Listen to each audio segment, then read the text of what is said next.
I don't know to what extent he was really aware that this was really going across a new, bright line in the raising of tensions there, that the people around him clearly want Iran to respond in a way that would provoke, would allow a direct attack on Iran. And the question is now, will that happen? Okay, thank you very much, James. Let me go back to our Tehran studios. We have another guest in our studio joining me. We have Dr. Hamid Mousavi, who's a lecturer with the University of Tehran. Good to have you with us, Mr. Mousavi. Let's have your comments on this.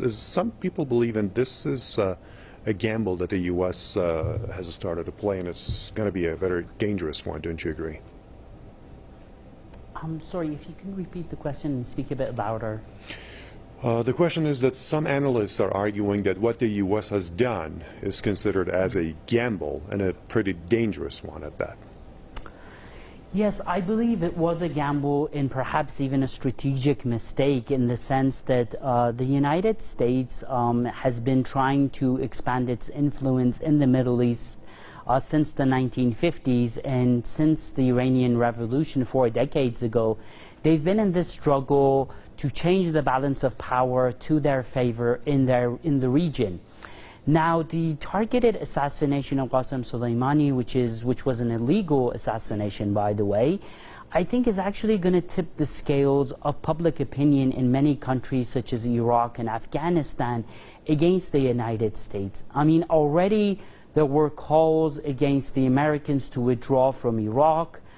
With the killing of Qasem Soleimani, I think these calls will become louder, and even the government of Iraq has been adamant in its denunciation of this targeted assassination.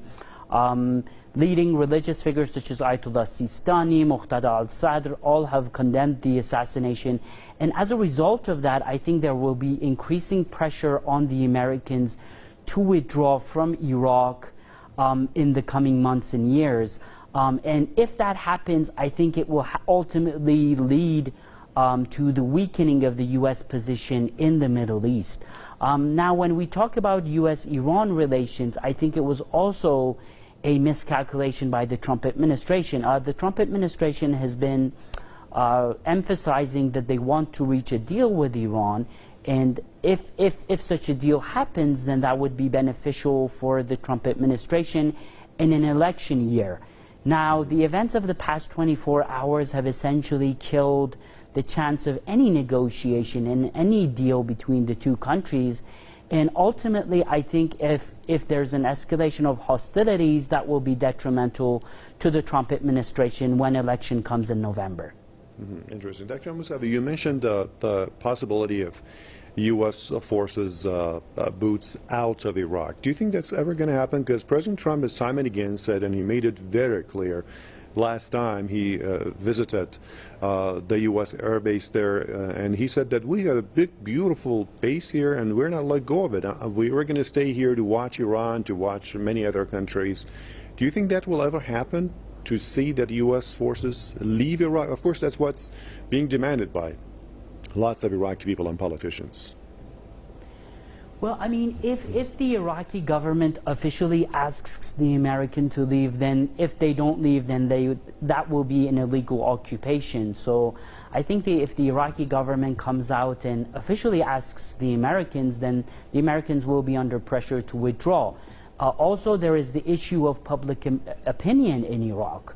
Like I mentioned, leading figures in Iraq have denounced what the Americans did. Aside from Qasem Soleimani, some leading figures of Hashd al-Shabi, which is the popular mobilization front in Iraq, which actually led the fight against ISIS, were also targeted and killed in this assassination strike.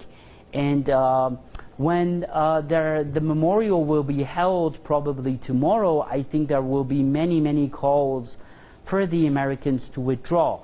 Now, if there's a public call, and if the Iraqi government at the same time asks the American to withdraw, I don't think they will really be in a position to do anything else. And as a result of that, if they do withdraw, then this will be a significant miscalculation by the Trump administration. And what about those claims and also actually the blames of being fingering Iran, of all the fingers at Iran, calling it embarking on destabilizing, moves and everything. Also General Soleimani was blamed for this by especially President Trump and his administration. Who's steering the situation in this part of the world? So the accusations the Americans have leveled against Qasem Soleimani have not really been substantiated with actual evidence. The Americans have come out and said that this was a preemptive strike and it was defensive. However, there is no actual evidence that Iran was planning any form of attack. The U.S. State Department and Pentagon have said that the Iranians, leading by Qasem Soleimani, were planning the attack on U.S. diplomats when in fact no U.S. diplomat has been attacked by Iran in the past 4 decades. And as I mentioned, there was no indication or evidence that this was going to change anytime soon.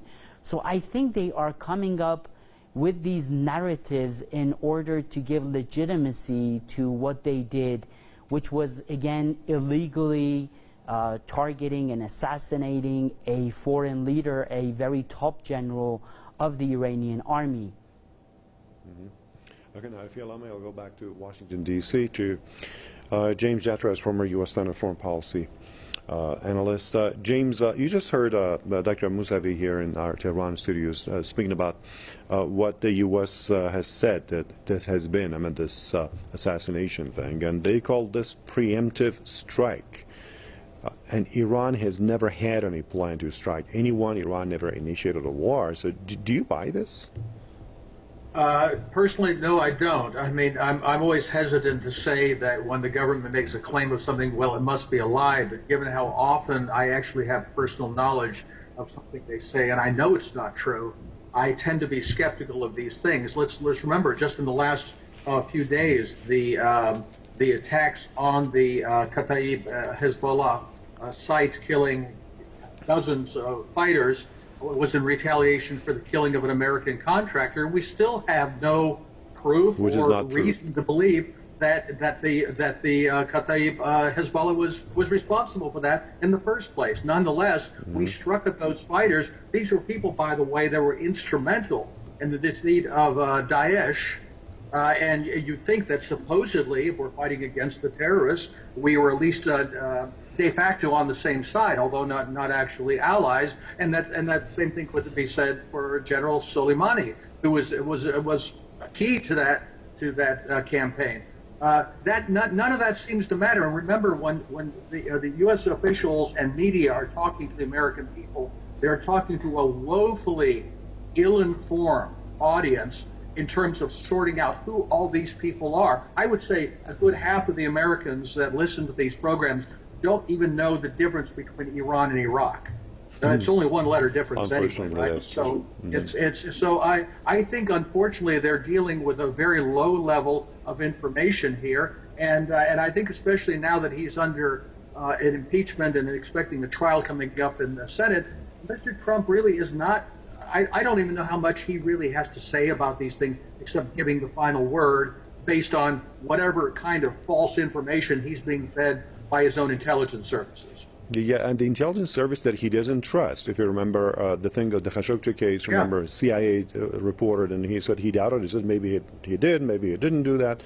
And then, you also talked about the timing of this.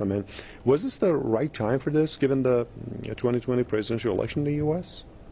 I don't think there's any right time for this. This was the wrong move altogether. But yes, obviously the timing is very delicate for him. And as I say, going into a Senate trial, I think, for example, somebody like Lindsey Graham, who has wanted this kind of thing for a very long time, Senator Lindsey Graham from South Carolina, basically owns Trump at this point because he holds a lot of the cards with regard to which way this Senate impeachment trial will go. So I think, in a very real sense, he's been boxed in and is really running the risk that if he has a war with Iran, that he can kiss his re-election goodbye. Frankly, a lot of people think he's a shoo-in for re-election. I don't think that's the case. I think the demographics are very bad for him. But if he goes to war with Iran, he can kiss it goodbye because now we're already seeing the Democrats who have been maniacal warmongers, for example, when it comes to Syria or Ukraine and Russia, that are now turning around and pretending to be peace candidates all of a sudden.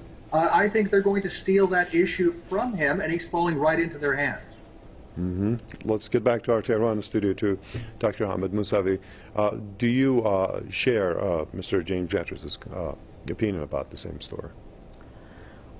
Yes, in regards to the U.S. elections, I think Donald Trump made a gamble.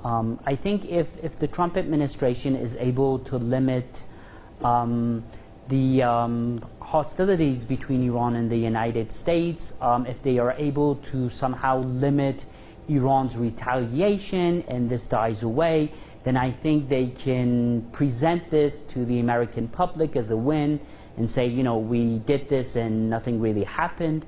But at the same time, there is a very real risk of escalation.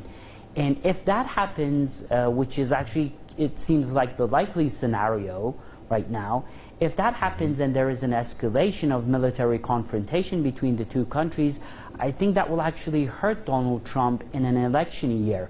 Because let's remember that in 2016, one of Donald Trump's promises was that he was going to pull out of the Middle East. He was always critical of U.S. governments getting involved in the Middle East and spending trillions of dollars without any results. And now he seems to be doing exactly the same. So I think it was a very serious gamble by Donald Trump, and I don't think this is going to turn out well for him. And you mentioned this, President Trump insisting that lots of U.S. tax money is going down the drain, what the U.S. forces. He was questioning the Obama administration about this. He even made fun of them at multiple occasions, what the hell the U.S. forces were doing in Iraq and Afghanistan and elsewhere, and why should, colossal sums of money go down the drain, as he put it. Now, the question is, what kept him from doing something that he was blaming his predecessor? Yes, so I think this was actually a very strange move in that regard. When Iran shot down the U.S. drone last summer, the Trump administration actually decided not to respond. And the events of the past week do not warrant such an escalation at all. And as a result, it was highly surprising what happened in the early hours of today in the assassination of Qasem Soleimani. I think Donald Trump, he really wants to present himself as this powerful figure, so even though he was critical of his predecessors, at the same time he still wants to present himself as this, very powerful figure that is standing up supposedly for American interests and American lives. I mean, just a few months ago he tweeted himself as Rocky Balboa, the Hollywood figure. So he likes to present himself as this muscle tough guy in world affairs, but I don't really think he understands the repercussions of such a move. I mean, we have to remember that Qasem Soleimani was a very major player within Iran and in the region. Qasem Soleimani was the head of the Quds Force for over 20 years. He had a very good reputation in Iran and in the region.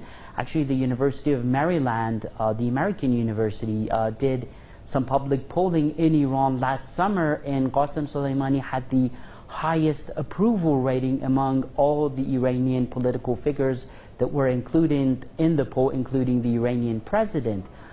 So coming out and targeting and assassinating such a high-profile figure, I think is going to have serious repercussions that will ultimately, I think, will be detrimental for Donald Trump himself.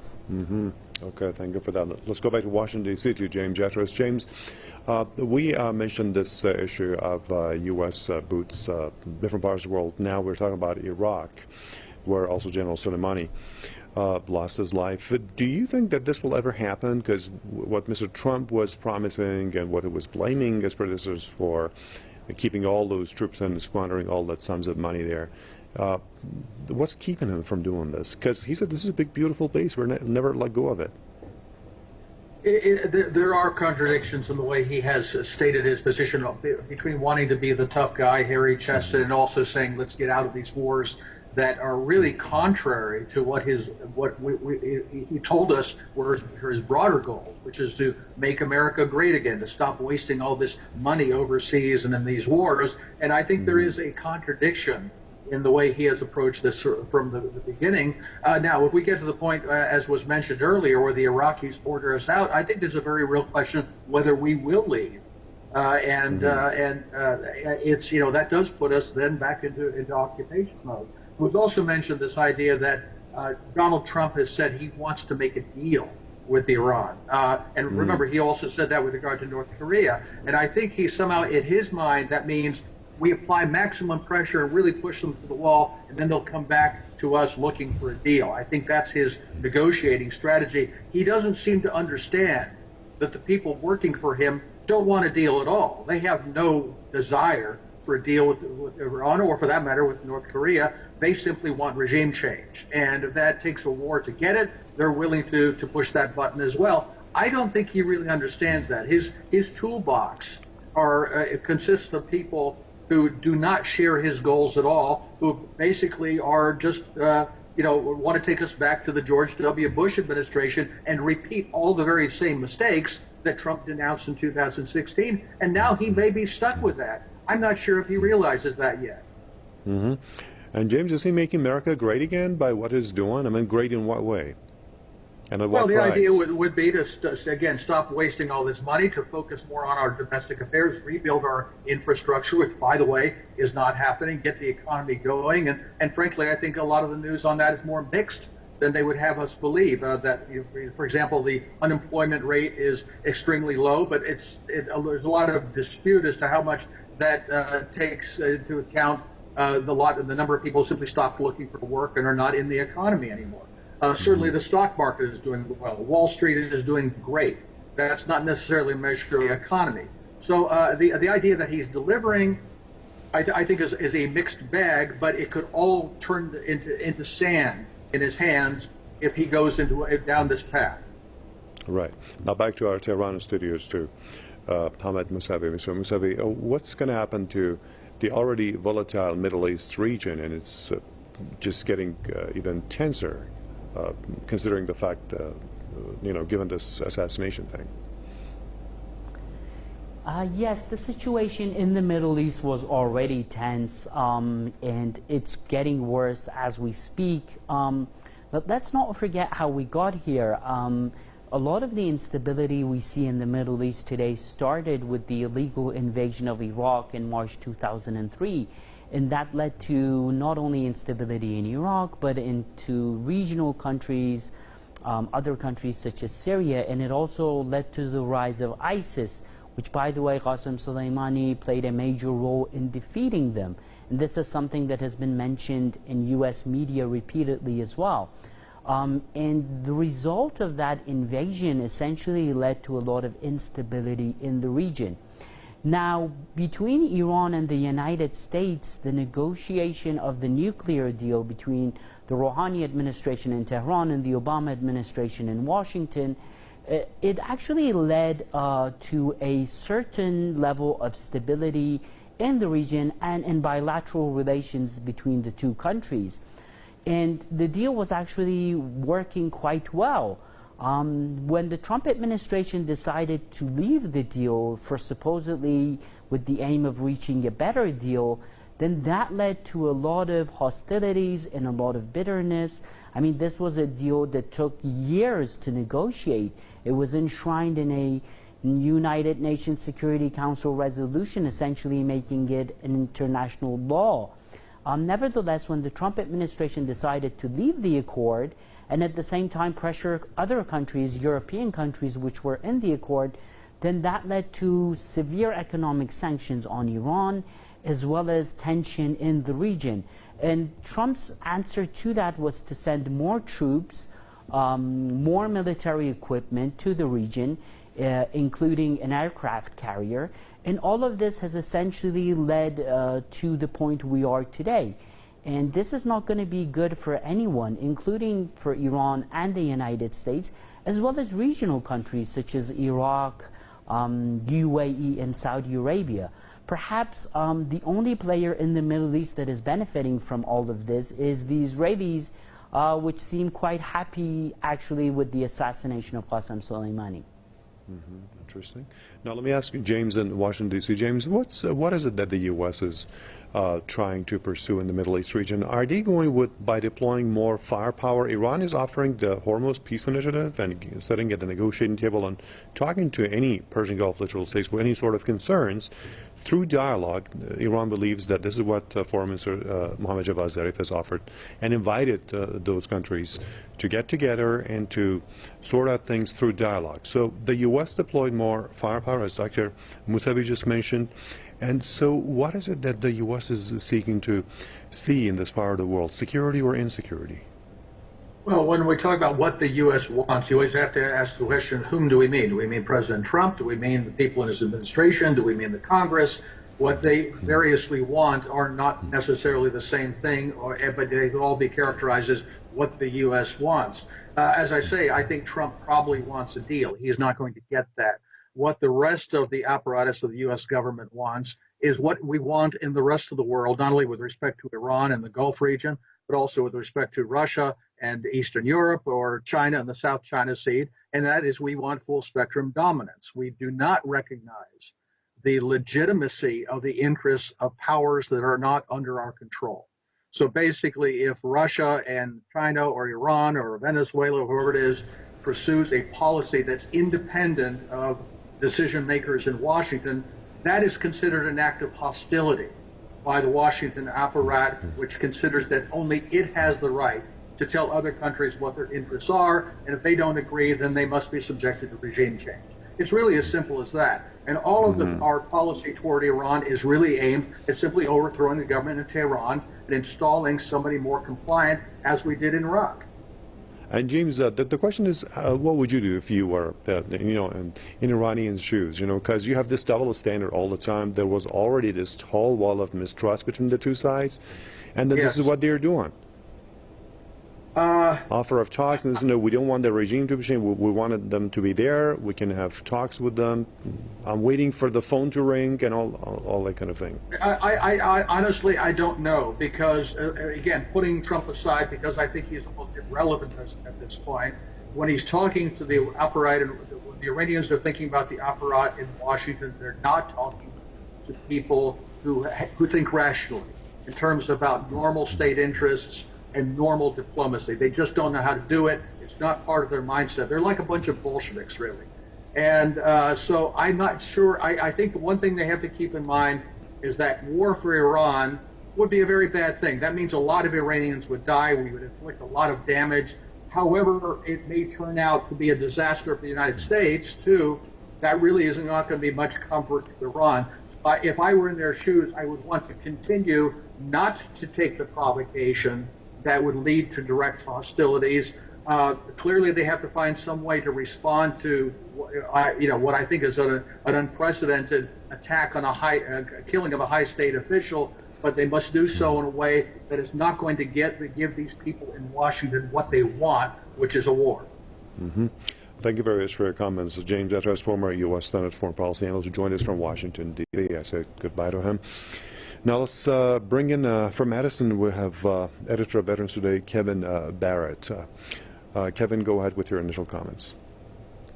Well, may God bless and protect the martyred General Soleimani, who, as I wrote in an article that was published in Tasnim News in Iran several months ago, is the greatest military hero of the 21st century and the leading global figure in anti-terrorism.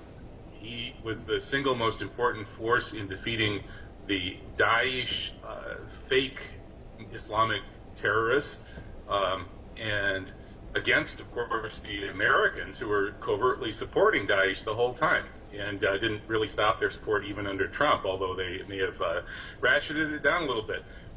So this was truly a great man, and the strategic mistake of the United States by doing this horrendous war crime will be having its effects for a long, long time. General Soleimani along from he was a military genius as well as a very pious and good, decent, God-fearing man, and everybody in Iran knows that. Even the people in Iran who are maybe, have doubts about this or that aspect of the leadership or the system in Iran, pretty much everybody in Iran loves General Soleimani because they know him. And his popularity in the polls, including in Western analyses that are very hostile to him, they had to admit that General Soleimani is was by far the most popular figure in Iran, with 80% popularity, far beyond pretty much all of the competition. And so what Trump has done is he succeeded in uniting Iran against this monstrous Israeli-owned and operated machine, this war machine that's devastating the region on behalf of Zionism.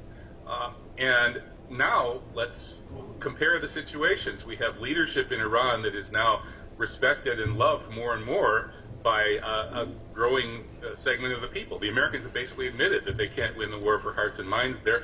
And here in the United States, 150 million Americans, half the population, wants to impeach Donald Trump. And of that group, I think at least 100 million would join the Iranian people in wishing that if they had the opportunity, they would personally murder Donald Trump. They would love to. 100 million Americans would love to murder the president if they thought they could get away with it.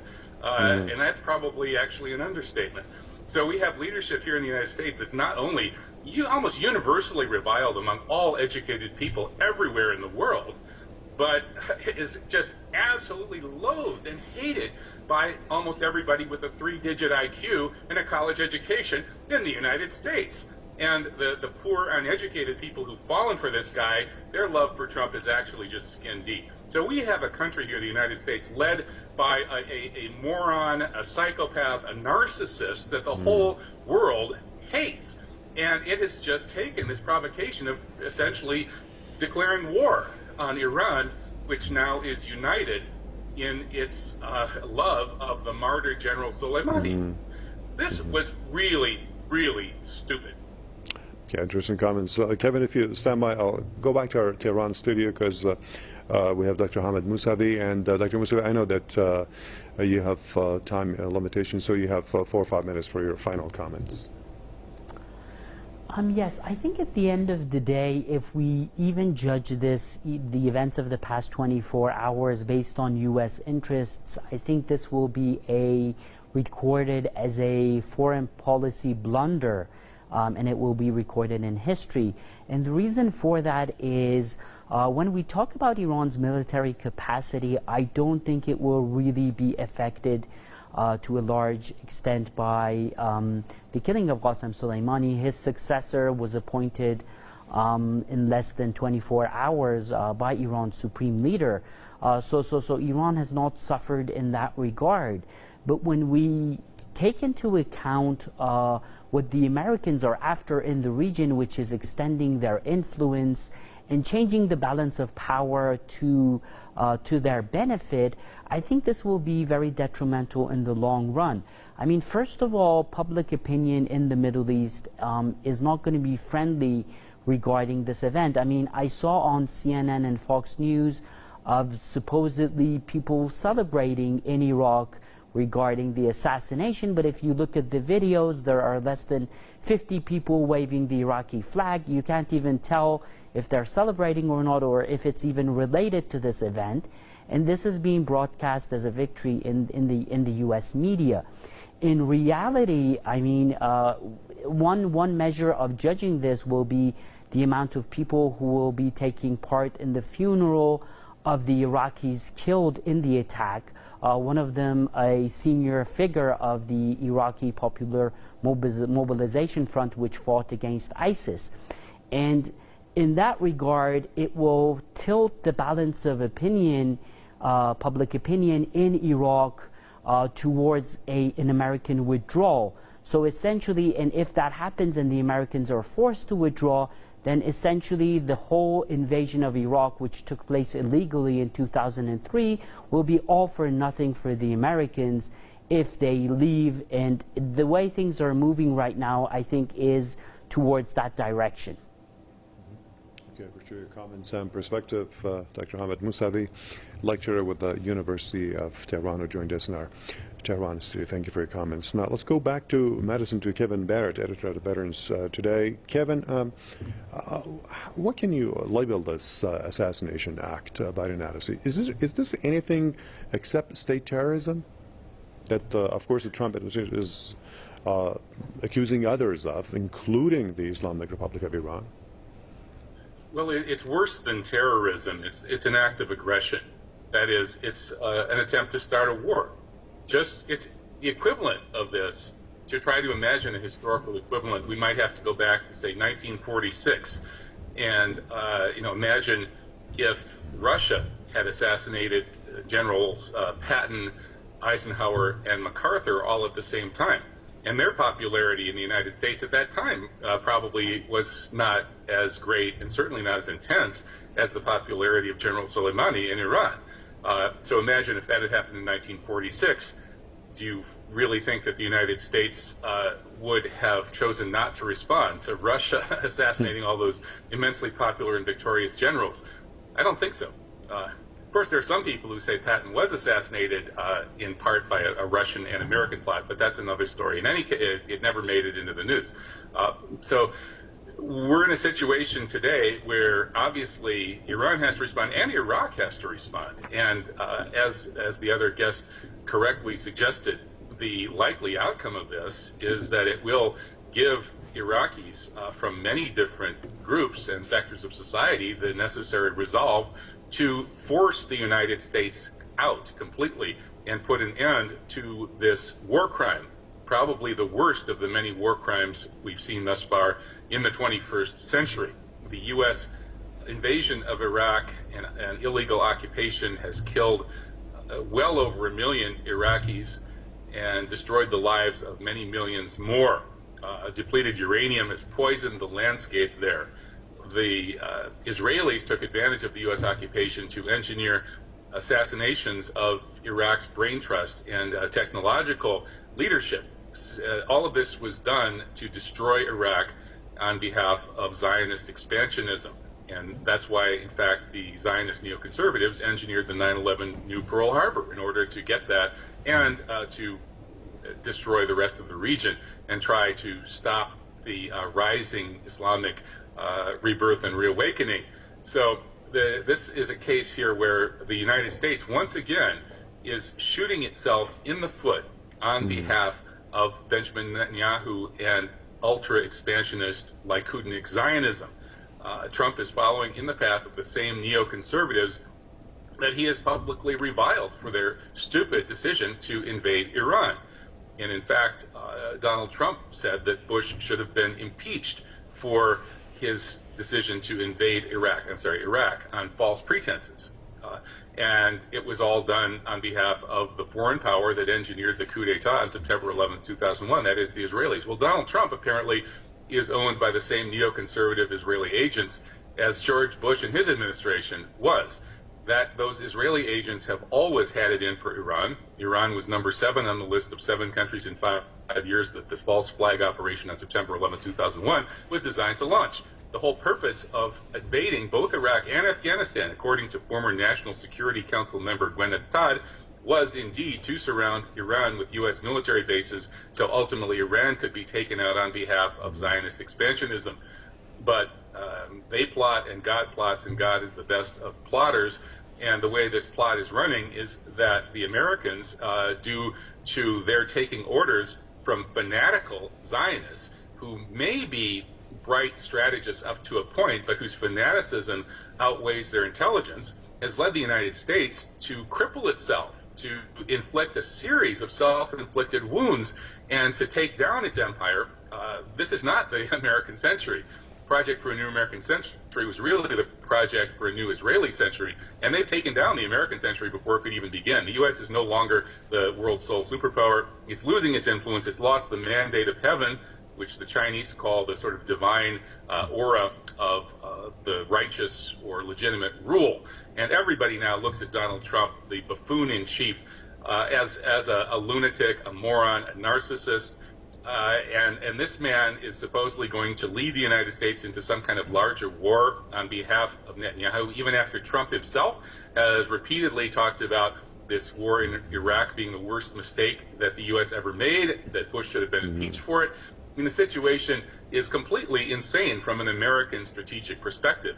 If the American strategists had any brains, they would take out Trump. They would engineer a way to get Trump out of office, and they have ways to do that. But for whatever reason, I think because the influence of the Likudniks is so strong here in the United States, that probably won't happen because Trump is being swayed by these ultra-Likudnik Zionists. So how this all plays out, I don't know. It could play out very tragically for a lot of people. There could be immense amounts of human suffering. But one way or another, this is going to be a major milestone in the complete destruction and fall of the U.S. empire and the fanatical, millenarian, messianic, apocalyptic Zionist movement that's illegally occupying and committing genocide in Palestine. Okay, thank you very much, Kevin. From Washington, D.C., let me bring in Michael Springman, American author and former diplomat also. Good to have you with us, Michael. You know, there have been lots of reactions to this assassination of the Iranian top general who played a big role in fighting ISIS or Daesh terrorists. Some call it state terrorism, some call this is a violation of Iraqi sovereignty. Iranian authorities are calling this an open act of war by the U.S. How do you look at this? Well, exactly right. I mean, this is state-sponsored terrorism by an occupying power. The Americans were not invited into Iraq. The Americans invaded and occupied in 2003, and over the years have increased or decreased the number of their soldiers there. They have imposed a corrupt and incompetent government on the country, and the people are beginning to fight back. And I think everybody has ignored the Iraqi results of all this. The Muqtada Sadr has called for the revival of the Mahdi army, which fought the American invaders in 2003. The Iraqi people are now united against the United States, and they're talking about pushing the 5,000 admitted American soldiers out of the country, probably along with any number of mercenaries that work for the CIA and for the American armed forces there. So I think that it's incredible. The result abroad, of course, is simply hand-wringing. The Germans, from where the drone attacks were probably controlled from Ramstein Air Force Base, simply say, oh, this is terrible and we have to de-escalate the tensions, as do the Russians and the French and the Chinese and so forth. And the United Nations chief says, well, yes, we have to do something about this, but nothing is really being done. Mm-hmm. And Michael Springman, there have been reactions from different world leaders. Syria's President Assad has thanked and he has commemorated Soleimani. He says that the general support for the Syrian army will never be forgotten. And we have reaction from President Putin of Russia saying that this is really grave, it will have grave repercussions in regional security. We have had Nancy Pelosi and also other U.S. figures all condemning this, and they expressed their worries about this. So we also have, what we don't have is reaction coming out of Europe. Where is Europe in all of this?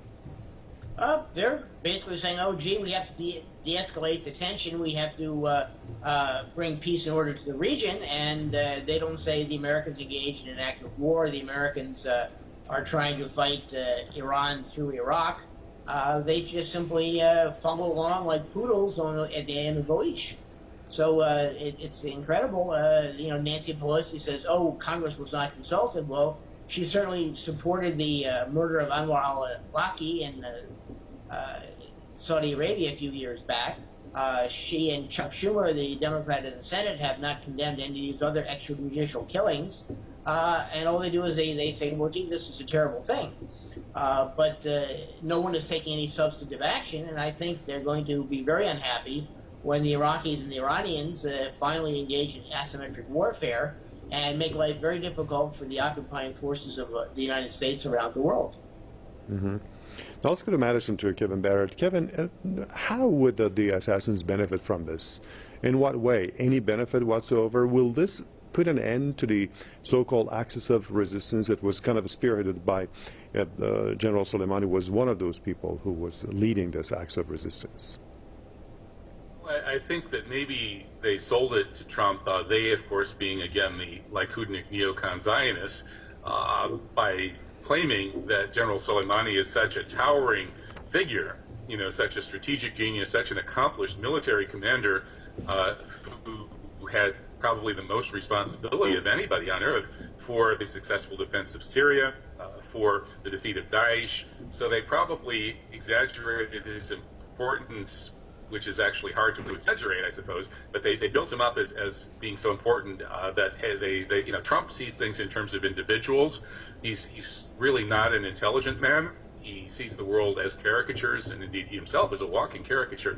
So Trump probably was told that this guy is really important and it will just cripple the axis of resistance if we take him out or something like that. And Trump, being a fool, signed off on it.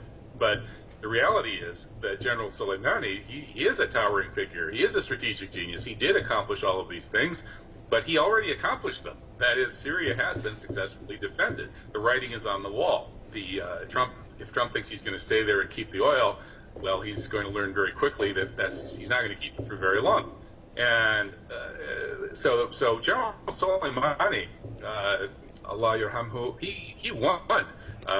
He won his war, and now this brutal assassination and this martyrdom of this beloved and towering figure is going to unite the region against the U.S. and the Zionists. So it will take the whole thing to the next level.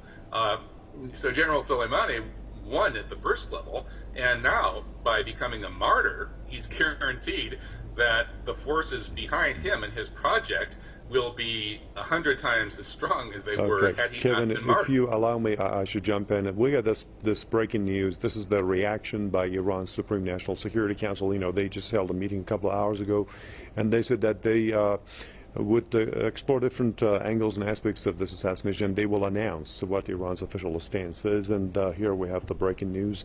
Iranian Supreme National Security Council holding the United States accountable for the consequences of what they call adventurism. And they have also announced that the U.S. administration, the Trump administration, will have to pay a heavy price for this in the right place in the right time. And that's what has been announced by the Iranian Supreme National Security Council. Now let's go to Washington, D.C. to Michael Springman to ask his opinion regarding all this.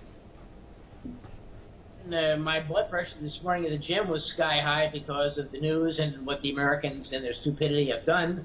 I would say that the Americans are banking on an immediate retaliation, and the Iranians to date have been very careful, very cautious, and choosing when and where they will react to provocations. I don't think the Iranian government is that foolish to have a knee-jerk reaction to suddenly attack Manama, where the American Fifth Fleet is headquartered. I don't think they're going to bomb New York City, but they will take whatever actions necessary to make the Americans reconsider their idiocy and their efforts to destroy Iraq and Iran and to keep the region boiling for the advantage of the apartheid-loving Israelis. All right, thank you for that. Now, let's listen to some reactions that have been reflected by the Iranian people, and then we'll keep discussing. The leader of Iran's Islamic Revolution has said severe vengeance awaits those criminals behind the assassination of Lieutenant General Qasem Soleimani. Ayatollah Sayyid Ali Khamenei said Soleimani's work and path will not be stopped after his assassination. The leader said friends and enemies should realize that resistance will continue with a doubled motivation. Iran's President Hassan Rouhani has said the martyrdom of Lieutenant General Soleimani boosts Iran's will to resist and counter U.S. aggressions. Rouhani added that without a doubt the great Iranian nation and other free nations of the region will respond to this heinous crime. Iran's Islamic Revolution Guards Corps has noted that Lieutenant General Soleimani was targeted while he was in Iraq to counter U.S. plans of reviving Daesh and destabilizing Iraq. The IRGC said this martyrdom will be the beginning of a new chapter of the resistance against Zionism and U.S. aggressions in the region. It added that Soleimani was not just a person, but a mindset which will emerge even more meaningful from now on. Iran's foreign minister has called the assassination an act of international terrorism, warning that the U.S. bears responsibility for all consequences. Mohammad Jawad Zarif said Washington's move against, quote, the most effective force fighting terrorist groups in the region is extremely dangerous and a foolish escalation. The head of Iran's judiciary said the assassination of Lieutenant General Soleimani is a new page in the black record of the international terrorism led by the United States. Ayatollah Sayyid Ebrahim Raisi added that Washington will face the most severe response. Commander of the Iranian Army Major General Abdulrahim Mousavi said this heinous crime shows the criminal nature of the American government. General Mousavi vowed that the assassination will not go unanswered. Okay, there was some reactions by a number of Iranian officials. Let's go to Madison, to Kevin Barrett, and ask him his opinion about this. Well, the entire Iranian nation is now uniting to mourn General Soleimani, and not just in Iran. He had a lot of popularity elsewhere in the region and among those of us who are paying attention around the world. My colleagues at Veterans Today, which is a hotbed of retired, former fairly high-level military people who maintain connections with the honest, Constitution-respecting people in the U.S. military and intelligence services, were great fans who had tremendous respect for General Soleimani and what he accomplished, especially in the war against Daesh. This is a man who will be tremendously mourned all around the world by anybody who's paying attention. And the criminals who martyred him are going to learn the truth of that old saying, popularized in the film V for Vendetta, that you can kill a man, but you can't kill an idea.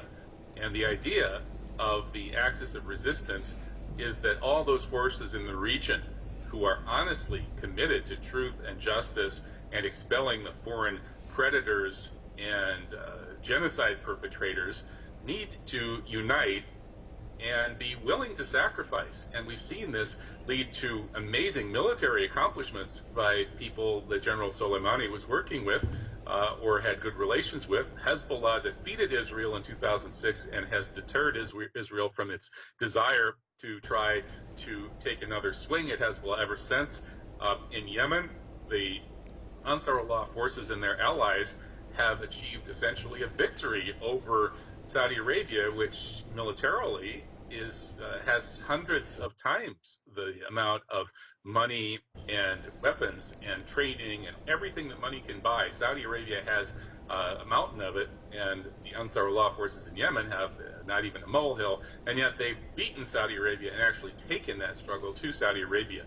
So you can kill individual people, but the spirit of resistance and the willingness to embrace martyrdom if necessary in order to do what's right and to defend one's community and stand up for truth and justice and fight against imperialists and Zionist genocide perpetrators, that spirit has now been given a huge boost with the martyrdom of General Soleimani.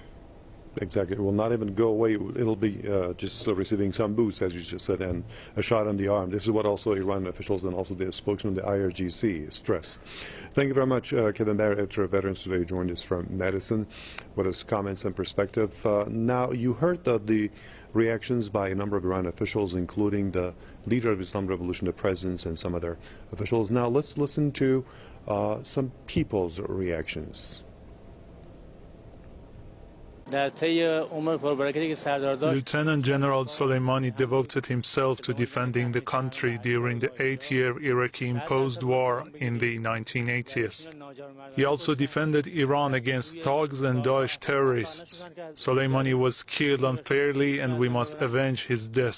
Americans were unable to kill him face to face, therefore they killed him in a cowardly manner during a night raid. The best thing we can do is to retaliate. We must strike back, attack and destroy their naval ships in the Persian Gulf. We will take revenge. The U.S. should not doubt that Iran will take revenge. All forces of Iran's Islamic Revolution Guards Corps, the army and the Iranian people had a liking for Soleimani.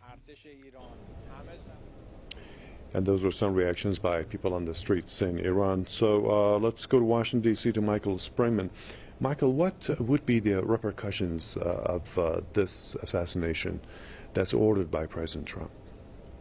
Well, in the United States, It's pretty much the straight government line. The Washington Post had a very favorable article this morning talking about how Iran has always been a major destabilizing force in the region, although they did admit in one or two paragraphs that this American attack will obviously have repercussions, and the Americans may not come off scot-free with their arrogance and their vicious assassination of General Soleimani. I think also the Americans are being fed a line again. I had the television on this morning on the National Broadcasting Network show today, and they had a brief note that Soleimani had killed all kinds of Americans, great numbers of Americans, and if he'd lived, he would kill more. And they seem to think it was a very good thing. And this thing is going to continue, and it's going to be a fait accompli, I think, unless and until American soldiers, American citizens, American tourists, American diplomats start coming home in body bags. The Americans are definitely afraid of a body count. For years, they forbade taking pictures of coffins coming back from wars in the region.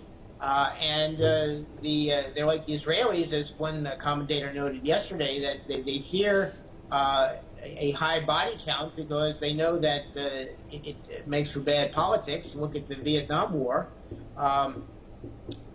It was not, there were no objections to the war really strongly until President Johnson raided the privileged sanctuaries and started drafting college students, getting the middle and upper class kids off to Southeast Asia to be shot. So I think the Americans are quite happy at this. They like it. They see the destruction of another evil enemy of the United States, who has supposedly killed thousands of American citizens, according to Secretary of State Pompeo. So unless Americans get their noses bloodied, it's going to be more of the same, unfortunately. Mm-hmm. Let's go to Madison. Kevin, looks like that you have to leave us. I wonder if we have Kevin. Yes, Kevin, you have a couple of minutes for your final comments. Okay. Well, I think that my friend Mike Springman was, he's right about the line being purveyed in the mainstream media, which is dominated by Zionists. The billionaires who own our entire mainstream media are essentially loyal, or at least somewhat loyal, to a hostile foreign power, the State of Israel, which murdered 3,000 Americans on September 11th in a false flag designed to create precisely the scenario that we're in today. That is the destruction of America on behalf of ever-expanding Israel. And most Americans are not fully aware of this, but more and more are waking up. There is a substantial and rapidly increasing minority of people who know the things I just said. And a lot of them are in important positions in the military and intelligence services, and they are not happy with the way things are going. And additionally, that apparent support for these kinds of crimes that one would garner from reading mainstream headlines and things like that, it may be a mile wide if you go out into the American hinterland where I live. If I go have coffee with people down at the local 7-Eleven gas station where there's some old guys with Green Bay Packer caps who meet in the morning to talk things over, but I guarantee you they are not enthusiastic about fighting any more wars in that region. And they are leading, I don't know, I haven't talked to them yet, but I'm pretty sure that an awful lot of the ordinary Americans have kind of suspect that they may be getting into something that will not benefit the country, just like they see that the reason they voted for Trump in the first place was that Trump came out and said that the Iraq war was the worst mistake that the U.S. ever made, and that Bush should have been impeached for it. That's 90% of the reason that Trump was so popular, was he would say things like that. And so the American base, I don't think, is in any sense united and excited about going off to war. So I do agree with Mike Springman that the second that any body bags start showing up, the American people are going to be extremely revolted by this whole thing. And I don't see them ever uniting in service to any major war at this point in their history. It would be tepid acceptance of a status quo ordered at the top by people that they don't really like, respect, or believe at best. So the U.S. is not in a position to fight a major war. And if Russia and China decide, if this goes out of control and Russia China jump in, it will be the end of the American empire with a bloody and radioactive vengeance. Okay, thank you very much for your comments. Kevin Barrett, editor of the Veterans Today, who joined us from Madison. And now my colleagues have prepared some profile, including some information. We have given you some information regarding Lieutenant General Soleimani. So we have collected some more information. Let's watch that together. Lieutenant General Qasem Soleimani was the top commander of the Quds Force of Iran's Islamic Revolution Guards Corps, the IRGC. He was a prominent military figure within Iran and beyond. Soleimani first made his name as a commander during Iraq's imposed war on Iran in the 1980s. During the 8-year war, he commanded Iranian Defense Forces 41st Division that dealt severe blows to the enemy. After the Iraqi imposed war, Soleimani and the division he led played a key role in combating smugglers and terrorists in Iran's southeastern areas bordering Afghanistan. Soleimani began the most important stage of his military career when he was appointed the chief commander of the IRGC Quds Force in 1998. He has spared no effort to strengthen resistance movements in Lebanon and Palestine against the Israeli aggression. Soleimani was widely seen as a strategist and advisor in operations against Takfiri terrorists after they reared their ugly heads in Syria and Iraq. He was present on the ground to supervise the decisive stages of the operations against Daesh that was totally defeated in Iraq in December 2017. Soleimani was the first Iranian military official to receive the country's highest medal of honor after the 1979 Islamic Revolution. He was awarded the Order of Zulfiqar by leader of the Islamic Revolution, Ayatollah Sayyid Ali Khamenei, in March last year, the same month Soleimani was born 63 years ago. Well, and there was more about who Soleimani was, what type of person he was. Now, from Washington, D.C., let's go to Michael Sprayman, American author and former diplomat. Michael, let's concentrate on this destabilizing factor that the U.S. has always blamed Iran for. So is fighting Daesh terrorists both in Iran and outside of Iran at the request of neighboring countries destabilizing action? Well, it is to the United States because the United States, as I said in my book, Visas for Al-Qaeda, CIA Handouts that Rock the World, had created Islamic terrorism, beginning with the Mujahideen in Afghanistan, moving them and their recruits and their well-trained organization to Yugoslavia under the control of Osama bin Laden, a CIA asset, and then it just went on from there. And I developed it country by country and chapter by chapter and talked about this. And the Americans keep saying we're against terrorism, yet at the same time they recruit and train these people with the help of the Saudis, with the help of Pakistan's Inter-Services Intelligence Organization. And they had what I call the Arab-Afghan Legion, perhaps not as well organized as the United States Marine Corps, but well-trained in shooting things down and blowing things up and assassinating people and so forth. And this is what's been going on for the last few years in the region. It's been American money and American organization and money and help from Israel and from the Saudis. So it's, to the American eyes, if the Iranians help countries resist this evil, they are therefore evil themselves and must be taken out. Mm-hmm. And Michael Sprayman, as you were talking, we have this breaking news from the top security body in Iran and holding the U.S. responsible for this assassination, and also it's mentioned this as a criminal adventurism. How would you think that the people in the Oval Office and those who ordered this killing would pay the price for this criminal adventurism? Well, I don't think they're prepared to pay any kind of price for their actions. I think they believe they can get off scot-free, and that a ship sunk, a soldier shot, a tourist executed would suddenly change their attitudes. But unfortunately, they think that they are going to get away with it because they believe that Iraq and Iran are too weak to fight back, that Iran's economy has been weakened by sanctions, and that they will not have any consequences of their outrageous imperialistic, murderous, and terroristic actions. Michael, what about the issue of trust? I mean, how would the Iranian people, makes no difference, Iranian people, Iranian officials, how could they ever trust the U.S.? You know, there has been double standard, you know, there have been this carrot and the stick policy, and then once they say we want regime change, the other day they say we don't want regime change, that's not what we're pursuing, we want dialogues, we want talks. President Trump said, call me, I'm waiting at the phone, and now look what they've done. Well, they can't trust, no one can trust, no government, no people can trust the United States of America.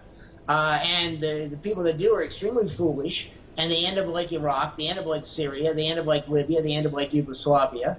And the people simply don't grasp, or should grasp, I guess, maybe, the dangerous, perfidious nature of the American government. In the first half of the 20th century, American foreign policy was a record of disaster. It was invasions of small Latin American countries for the benefit of American corporations. It was war against Germany because the British felt the Germans were a threat, and the Americans allied themselves with another English-speaking country. In the second half of the 20th century, it was a record of unmitigated disaster with Korea and Iraq and Vietnam and the rest of Indochina, and wars with Iran in the Persian Gulf. And in the 21st century, I don't think there is a word that describes American foreign policy. You can't go beyond unmitigated disaster, but the Americans seem to be doing that. And they believe that they are an exceptional country, that they are God's gift to the world, and that they have a right to defend themselves in the eyes of Netanyahu in his comments just recently, just like Israel has a right to defend itself. And it's an amazing amount of doublethink, of revising words. It's like 1984, where war is peace and peace is war, and people just simply can't grasp what's really going on. They're blocked from information. They can't think for themselves. Americans are basically uneducated and pig stupid, and yet they believe they have the right to lord it over the rest of the world because they have more guns and more bombs and more machine gun bullets than the rest of the world combined. Mm-hmm. And this is how President Trump is trying to make America great again, huh? Exactly. And all right, now what about how will his administration actually himself would be impacted by this? And will he benefit from this, given the presidential election? Yes and no. Americans always rally around the president when America is under attack or under threat of attack. But I've seen some notes from some rock-ribbed Trump supporters who excuse his actions no matter what, saying this may well cost him the election. He, as Kevin Barrett noted a number of times, that Trump in his campaign had said, we're going to, in 2016, we're going to end America's foreign wars, we're going to bring the soldiers home. And to date, he has not yet started another war, but I think this attack on Iraq and the Iranian General Soleimani does constitute the beginning of another war. And Trump has thrown himself in with his predecessor Obama and the Bush crime syndicate and the Clinton family, and destroying countries and seeking to impose American will by force of arms. And you know, yes, the Americans love him, but if you have enough people killed, if you have enough people taxed, if you have enough people seeing the economy falling to pieces because we're devoting all of our resources to war, I think it may cost him the election. Certainly the Democrats hate him, and as Kevin Barrett noted, there's an awful lot of other people who hate him, sometimes rationally, sometimes irrationally. So he's got a lot of negative, what do you want to call it, a negative pot of viewpoints that will hold him back in any kind of election if this thing in the Middle East suddenly rolls out of control, which it looks like it will, given the lunatics running the American government. Okay, thank you for your comments. So let's now listen to some reactions from a couple of people. We have one from the UK opposition leader, Jeremy Corbyn, and also we have U.S. House Speaker Nancy Pelosi's reaction to this assassination. The U.S. assassination of Qasem Soleimani is an extremely serious and dangerous escalation of conflict with global significance. The UK government should urge restraint on the part of both Iran and the US and stand up to the belligerent actions and rhetoric coming from the US.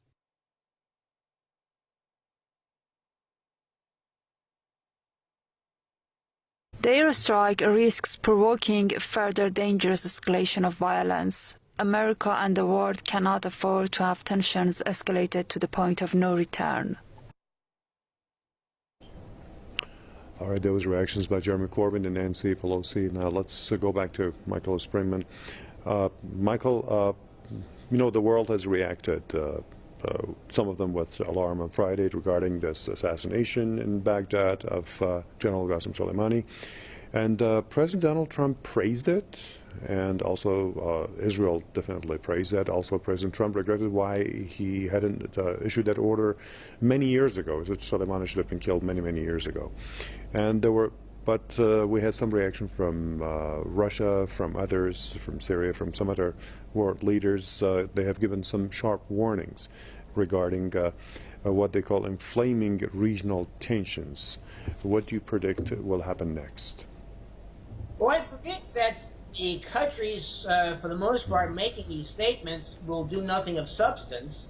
I think it all comes down to the Iraqis and the Iranians, and whether the American invading forces can be pushed out of Iraq eventually, and how long they will be tolerated in the rest of the region. Certainly the Gulf Coast states think that this is a grand thing, but they are very close to Iraq and have beneficial interests running between Iraq and Iran, like Qatar and the Pars oil field that is managing with Iran. So I think that we're on the edge of a situation that obtained in 1914 where everyone wanted war, and all we needed was one mistake, one spark, one shot to set it off. The French wanted Alsace and Lorraine back. The Germans wanted to be recognized for who they were, a powerful state. The British wanted to curb the Germans. The Russians wanted to support their Slav brothers in the Balkans. And when the Archduke Francis Ferdinand had a car make a wrong turn into a wrong street and tried to back out, he was assassinated, and then the world went to war and killed an entire generation of young men. So I think that the Americans need to look at this, and the other countries of the world need to look at this. They need to start drawing comparisons with history, and instead of making platitudinous statements of, well, this is a terrible thing, it increases tension, we have to stop it. Well, we have to do something substantive to stop it. We have to block trade with America. We need to sanction America. We need to cut off their bases, close them down, and send them home. I don't know why the Germans and the Japanese, for example, tolerate American bases 75 years after the war ended. Interesting, yeah. So we're speaking about Europe and their inaction, Michael, and we have finally some reaction from an EU country, from France. We have President Macron, who has called for restraint. I mean, what would have happened if such a thing had happened in France and some top brass were assassinated? Oh, the French would explode. They would be livid. They're fighting now, the protesters, the yellow vests, because they're outraged at what Macron and his government have done to their pensions, at what he's doing to their economy.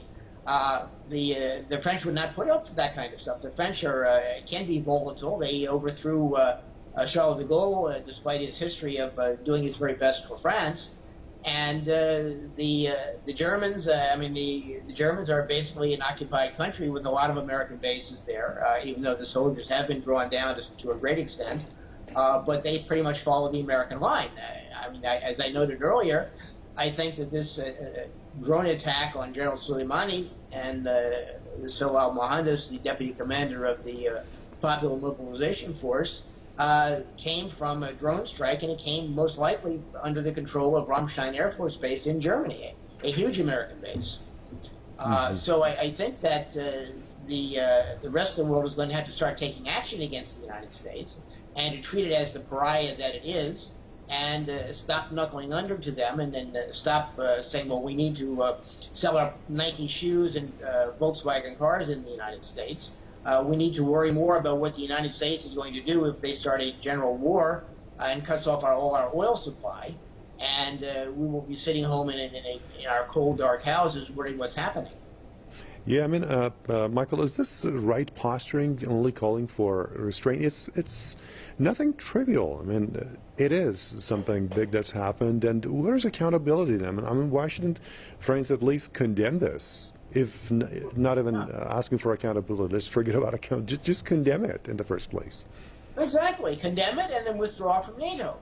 Withdraw from the American organization that's outlived its usefulness, yet still is operating in the area and has been moved to South Asia now.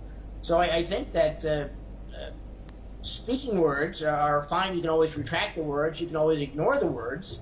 But if you suddenly close down American bases, and if you suddenly say no visas for American tourists, and whatever, I think you need to take definitive substantive action, and instead of just saying, yes, we condemn this, we think this is a terrible thing, well, fine. I think it's a terrible thing that people in the neighborhood have had home invasions and have had their cars stolen and their houses broken into, and that's a terrible thing, but it doesn't help them.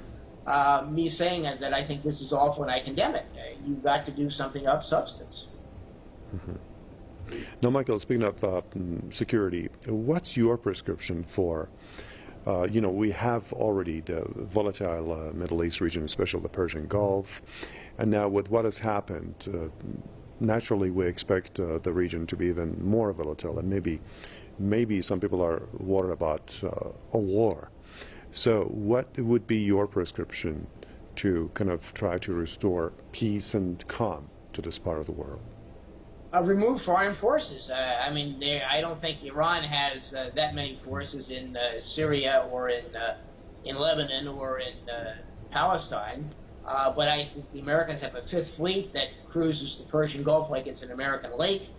I think you've got Americans in Saudi Arabia providing training to the Saudi government forces. You've got American bases all over the region. There are some 50 bases, I think, surrounding Iran. So I think that getting the warmongering Americans out of the area will make things a lot quieter, and the Israelis will not have the backing of the United States to push their expansionist activities. I mean, they managed to overthrow Jeremy Corbyn, preventing him from becoming prime minister in Britain, and they've gotten the French, with 2% of the population or less of being Jews, to adopt the International Holocaust Association's condemnation of anti-Semitism being criticism of Israel.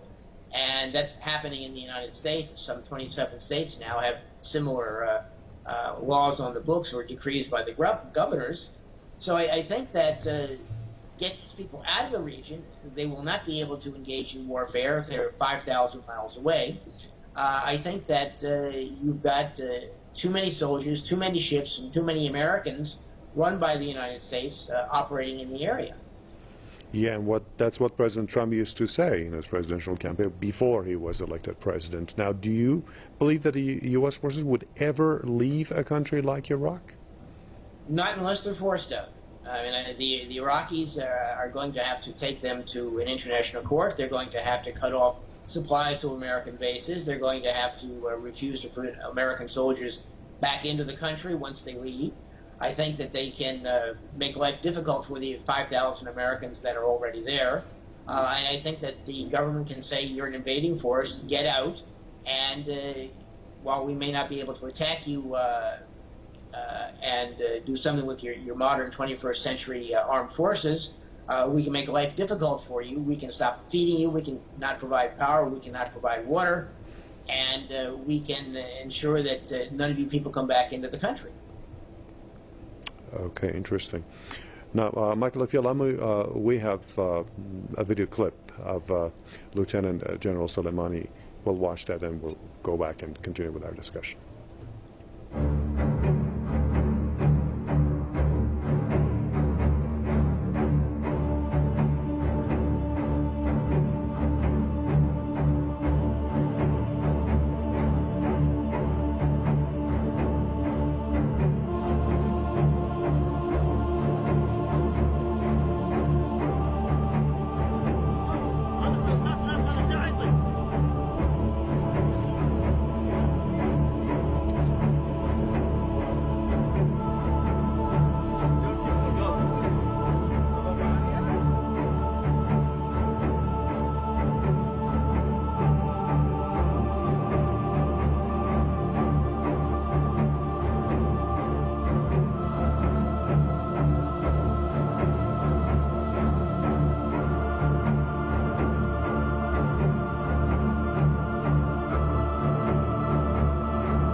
But this time the Americans have gone too far. This is an act of war. And even the mouthpiece of the deep state in the United States, people like Fareed Zakaria, admit that the regime has made a major mistake. I don't think that the Americans will be able to maintain their position in the region any longer.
Okay, I got to remind our viewers about the result of the meeting held by Iran's Supreme National Security Council. You can see that also on your screens. You've been watching it as breaking news.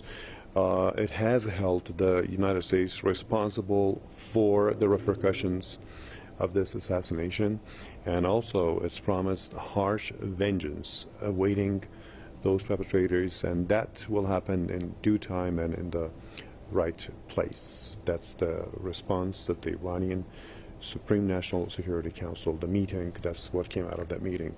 Now, joining me from the city of Qom on the phone is Sam Mahdi Torabi with the Rasalat Strategic Studies Center. Good to have you with us, sir. Let's start with your assessment of what happened. Well, first of all, I would like to congratulate and express my condolences on this great martyrdom. We expect nothing less from great men like Haj Qasim, that their lives would end in martyrdom, and that's what he desired. So in that sense, you know, this is not a loss, or this is a victory. Also, in terms of what happened, many of your guests that came on previously have talked about it, that basically this was a de facto declaration of war by the U.S. on two sovereign nations, that is Iran and Iraq. And so in terms of legally, as it relates to international relations, but also as it relates to just what is the normal reaction that nations have when they are confronted with these provocations. What the Supreme National Security Council, what you just read, is exactly right. Iran will respond. There is no doubt about that. And the thing that's important to remember about Iran is that it always makes these decisions, these strategic decisions, in a patient manner. Obviously, this assassination was a provocation, was an escalation, and in the hope that Iran would respond in a way that would give the Americans or the Israelis excuses to do whatever it is that they want to do. Obviously, Iran is not going to fall for that. And we have to also remember that the Iranian leadership, if you begin with the supreme leader on down, all the military and the political leadership in Iran are battle-hardened, war-hardened, very experienced, probably the most experienced and war-hardened leadership you have anywhere in the world today. Most of these men started their lives, their political and their military lives, in their teens, and have been military commanders and have been political leaders for decades. And so it's actually not you can't even compare them to what we have in the U.S. or what we have with the Israelis or any of these other allies, U.S. allies. So in that sense, for those who remember the war, for those who have experienced these wars over the last 30 years, 40 years, you know, these events are not new events. These are not things that will shake them. These are not things that will lead to Iran deviating from the strategic path and from the ultimate goals that it has for the region. And of course, the ultimate goal is that the U.S. leaves the region. Mm-hmm. And with this assassination, America will leave the region sooner than maybe would have happened if they had not done this assassination. So my prediction is that U.S. forces, in a very short period of time, I'm talking, you know, if you look at it in terms of the decades that they've been here, within the next couple of years, American forces will leave the region. Their remaining in the region will be untenable. The Al Saud and that regime will probably fall. Israel, or what is called Israel, the Zionist state, will probably also go towards a form of dissolution, probably violent.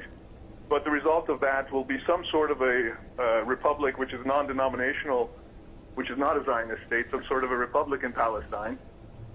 And that's the goal that Iran has, and they will get to that goal. Hopefully.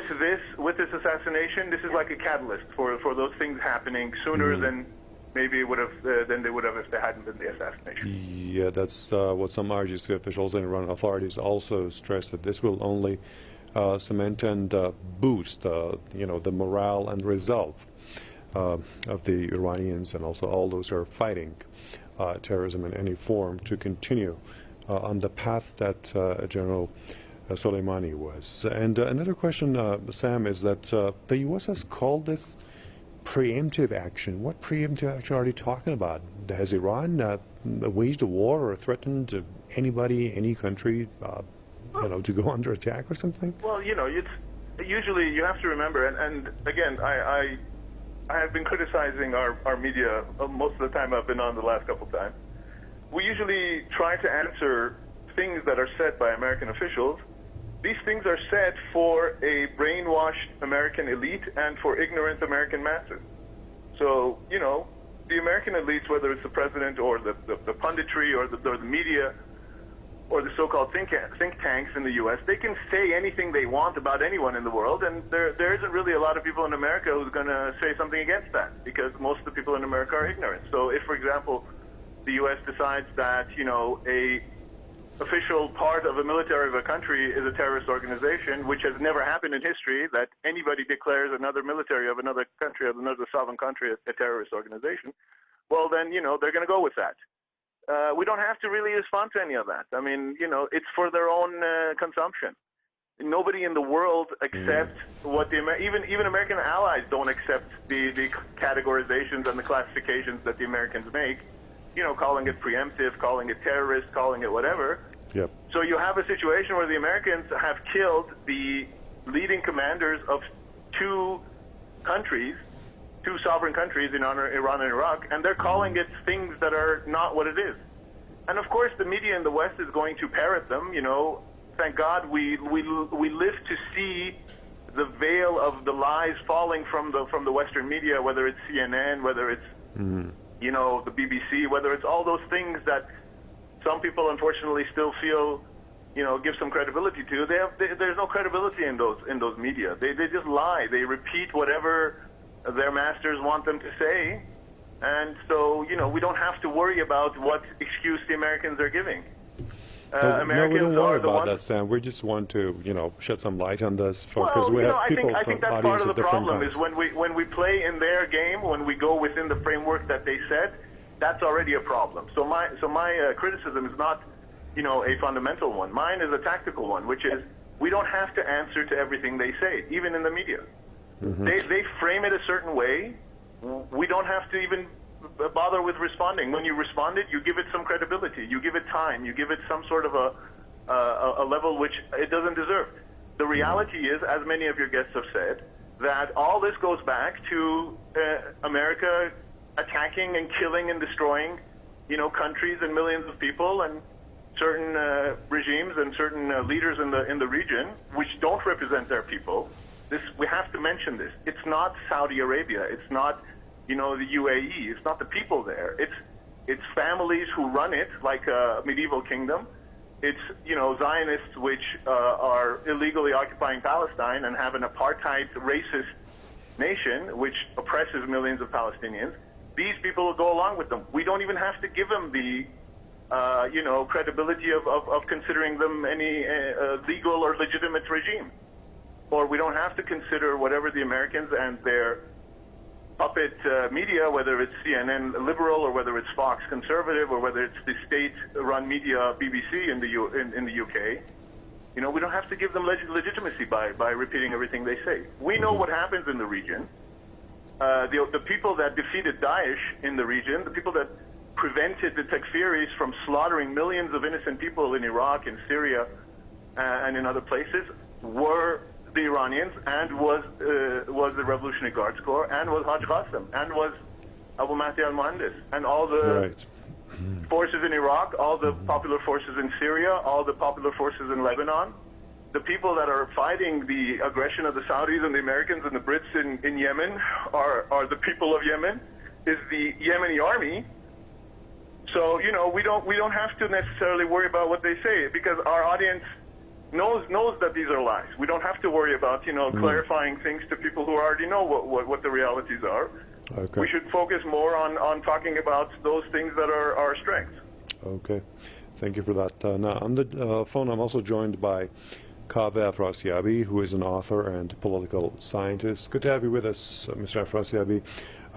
There have been different reactions, you know, to this assassination, and some Iran officials have called this an act of war. Some also states have given stern warning, and from Europe we had France President Macron calling for restraint. Now, and how do you categorize this act? Well, you know, I'm a political scientist, but I have extensive background in legal studies as well. And I've also consulted with a couple of my colleagues who teach international law, and they all concur with me that the barbarous merger that was demonstrated by the United States yesterday meets the definition of casus belli, that means act of war. This was premeditated, unilateral, unprovoked act of extrajudicial assassination of official members of two states, not just one, and obviously clear violation of the terms of U.S.-Iraq military agreements, as the Iraqi Prime Minister has denounced this act and called for a parliamentary response, which hopefully will transpire within a day or so, with the pressure mounting for the expulsion of U.S. forces from Iraq. So, I would like to extend my condolence to the family of General Soleimani, as well as the parties in Iraq. Their status has now been elevated to martyrs and their places as national heroes, cemented forever in the annals of both countries. And millions of people, not just in Iran, but in so many other places across the region, revered General Soleimani as a folk hero for all his heroism, not simply throughout the 8-year imposed war, but also, as you well know, vis-a-vis terrorism, Syria, Iraq, and elsewhere. So this is a huge loss for all of us, and a severe blow that undoubtedly the proud Iranian nation will recover from by holding dear and forever the proud memory of General Soleimani and his infinite acts of heroism in defense of the dignity and sovereignty of our nation.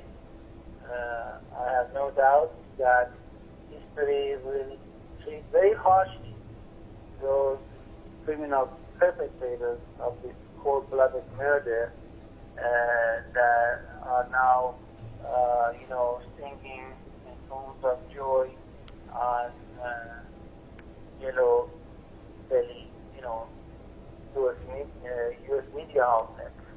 And yet it is abundantly clear that the volcanic wrath of the Iranian and Iraqi people will soon follow and turn their joy into a momentary, fleeting joy to be replaced by severe regret for what they have done.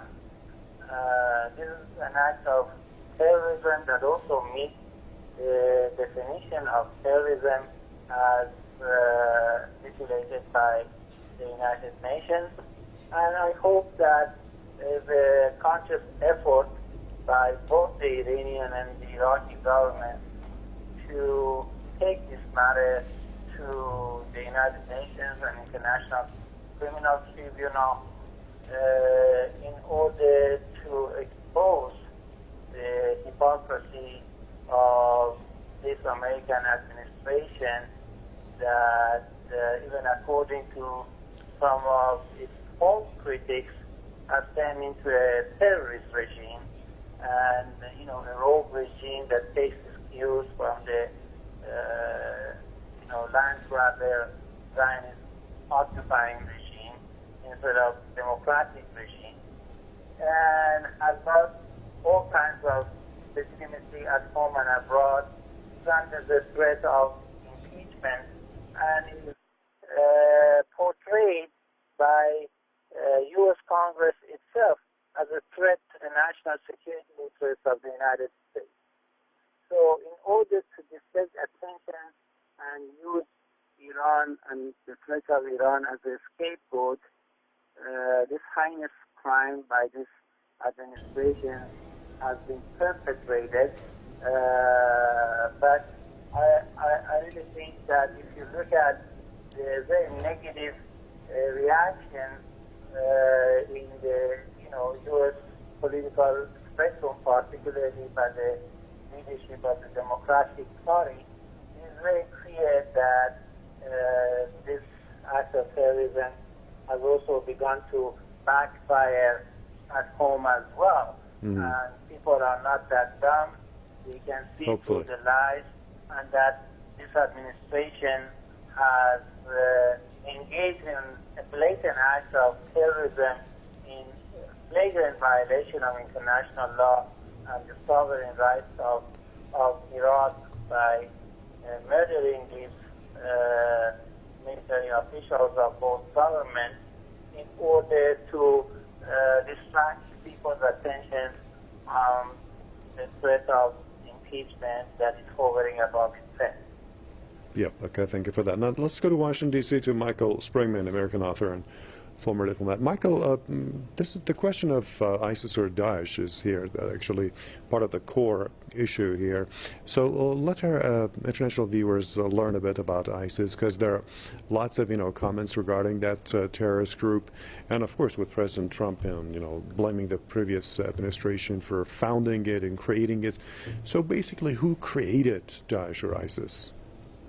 It started out in the Carter administration when Zbigniew Brzezinski persuaded Jimmy Carter to take over operations for signals intelligence after the Americans lost their bases in Iran after the overthrow of the repressive Shah in the revolution in 1979. And following that, they conceived the plan to thrust the Soviets out of Afghanistan, which they had invaded, and the Americans recruited terrorists from all over the world, not only in East Asia and South Asia and the Arab world, but also in the United States. They had 52 recruiting officers, including one in Washington, D.C. And these people were put together to fight the Soviets. They called them the Mujahideen.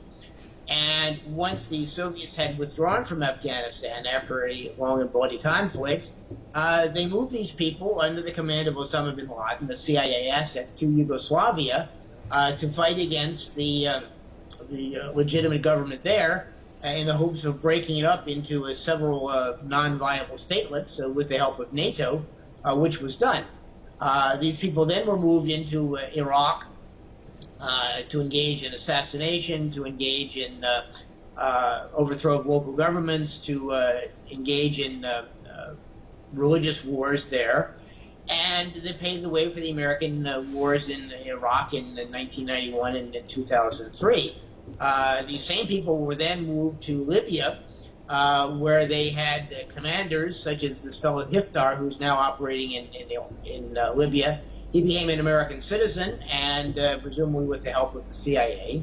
He came from Afghanistan, and he and other people have engaged in trying to overthrow the Gaddafi government there, because Gaddafi would not knuckle under to the American government.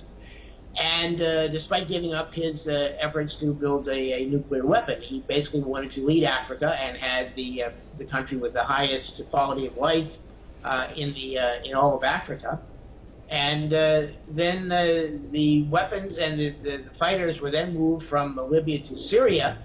And in the middle of all this, of course, was Robert Ford, who had been a political counselor in Baghdad, and who worked with the terrorist groups there, and he became ambassador to Syria, and worked with the terrorist groups there. So it's a continuation of essentially of American policy. It's a name change. You go from Mujahideen to Al-Qaeda, to ISIS, to IS, whatever you want to call it. It's the same group of terrorists recruited from the worst of the worst.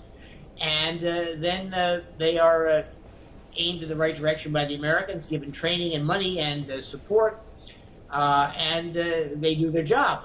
They've destroyed most of the Middle East, and now they're trying to get something going in Iran. They've had attacks on Iran in the past in the West, in the Arabic portion of Iran, and you've had, of course, these strikes by the Americans and the Israelis in Iraq and in Iran, and it's they even came as far as Tehran. They attacked the parliament, if you remember.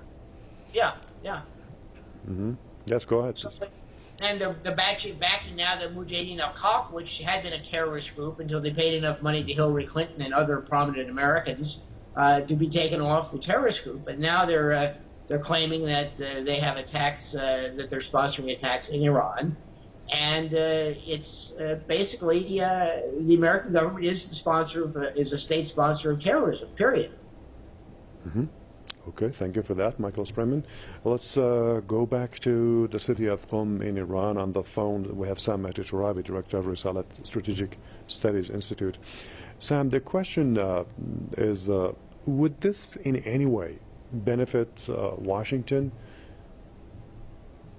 That's a very good question, actually.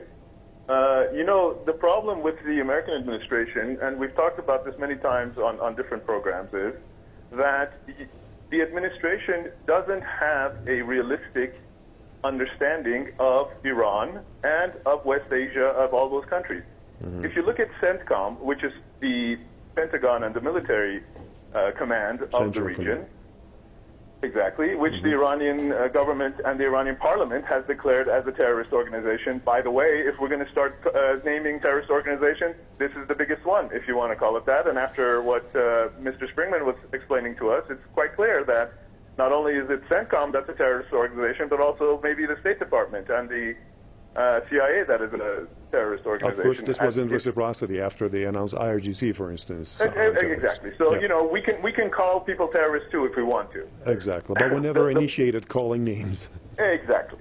So the point is that when you have an administration, and this is not only the Trump administration, but also the Obama administration and all other administrations, there's a problem with these administrations. They only listen to the people they want to listen to when it comes to the regions that they're in.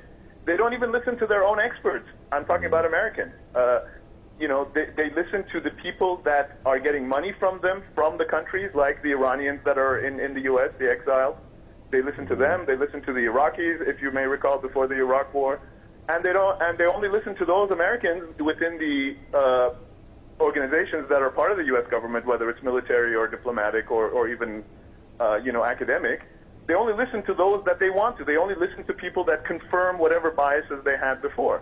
And so what ends up happening is you have people telling the president, all of them, that if they do this, then this will happen. And then history shows us, if we just look at the facts of history of the last, you know, 40, 50 years in the region, that it never happened. That thing that they thought will happen, it never happened. It's exactly the opposite that happened. So, yes, maybe the Trump administration, like the other administrations before it, thought that this would somehow benefit the U.S. in the sense that it would get rid of this, you know, mastermind of whatever they had in their minds that Haj Qasem Soleimani was, and that somehow getting rid of him is like getting rid of some sort of a terrorist cell organization. If you get rid of the boss, then everything falls apart. Well, that shows that they have no idea of what the reality of Iran is, that it's a well-established, well-entrenched entire government system that is sophisticated, that has many layers, that is not dependent on one person and the leadership in terms of continuing its affairs. As you saw, immediately, a few hours after this incident, you had the deputy being made the commander of the Quds force, and the message that the leader was sending out said that exactly the programs will continue exactly the way that they were. This shows that you're dealing with a sophisticated government, with a sophisticated country, and a sophisticated security system that is not going to fall apart because the commander has been killed or dies. So this is, in answer to your question, maybe they thought there would be some benefit, but obviously there isn't. And anybody in the world, they didn't even need to ask, you know, people in the region. They could have asked any of their European allies. They could have asked anybody that they consider, you know, credible, would have told them the same thing. So in that sense, I slightly disagree with some of the statements that have been made in terms of, maybe this was done for domestic reasons in the U.S. I think basically you have a problem with administrations in the U.S., and in this administration it's particularly severe, where you have a kind of group think tank, a group think. You have a kind of a bubble in which everybody makes the decisions, and then everybody wonders why it doesn't turn out the way that their people told them it was going to turn out. You saw that with the firing of John Bolton. You saw that with the firing of Mattis as the defense secretary. Right. And I think, and this is the opinion of most experts, if you talk to anywhere in the world, that this will have a severe blowback for the U.S. And as I said in the beginning, it will result in the American forces leaving Iraq, leaving Syria, and most probably leaving the Persian Gulf in much sooner time than would have happened otherwise. Hopefully that would benefit everyone, all sides. Thank you for comments, Mati Torabi, Director of the Risalat Strategic Studies Institute, who joined me from the Iranian city of Qom on the phone. Now, our Tehran correspondent Qamar Nadri has prepared a report regarding the protest that was held right in front of the UN headquarters here in the Iranian capital city of Tehran. On Friday, January 3, Iranians from all walks of life took to the streets across the nation to condemn the U.S. assassination of Lieutenant General Qasem Soleimani in Baghdad. Abu Mahdi al-Muhandis, the second in command of Iraq's popular mobilization units, as well as several others, were killed in the U.S. airstrikes in the Iraqi capital. Speaking to Press TV, many Iranians said this is uncharted territory. It is going to escalate the already dangerous situation not just in Iraq but throughout the Middle East. Soleimani was a revered figure in Iran and across the region for helping defeat the Daesh terrorist group in Iraq and Syria and countering U.S. influence. Demonstrators on Friday said that the U.S. will have to bear the full responsibility for the consequences of its dangerous move. A cowardly act by the U.S. Army will be retaliated. They failed to bring about regime change in Iraq, Syria and Yemen. They chose Lieutenant General Soleimani because he was at the forefront of the real war on terrorism and extremism. Our resistance against the U.S. and its expansionist policies will continue in the region. We are here to tell the U.S. government that we are all Qasem Soleimani. It's a strategic mistake to think that by killing him they can defeat the resistance front. That's not going to happen. We will continue to resist the U.S. and Israel. The Pentagon has confirmed that the attack came at the direction of U.S. President Donald Trump. People say Soleimani's martyrdom could prove a turning point in the Middle East, prompting retaliatory moves by Iran and the resistance forces in the region against Israel and the U.S. History tells us Iran will retaliate in the long run. Our enemies are fools to think that they won't be held to account. The U.S. will pay the price in Iraq and Syria. They should have never underestimated the influence of Lieutenant General Soleimani in Iran and the region. They've been plotting to assassinate Lieutenant General Soleimani the moment he began leading the war against Daesh in Iraq and Syria. The allied forces of Iran, Russia, Syria and Hezbollah dislodged the terrorist group under his command. We are all Lieutenant General Soleimani and we owe our security to his sacrifices throughout these years. Leader of Iran's Islamic Revolution, Ayatollah Sayyid Ali Khamenei, has vowed that harsh revenge awaits those who assassinated the top Iranian commander. He has also declared 3 days of national mourning for the veteran of the Iraq-Iran war in the 1980s. Qamar Nadri, Press TV, Tehran. Well, you just watched a report by a correspondent regarding this protest rally that was held before the UN office here in Tehran. Also, you heard some people's comments regarding this tragic assassination.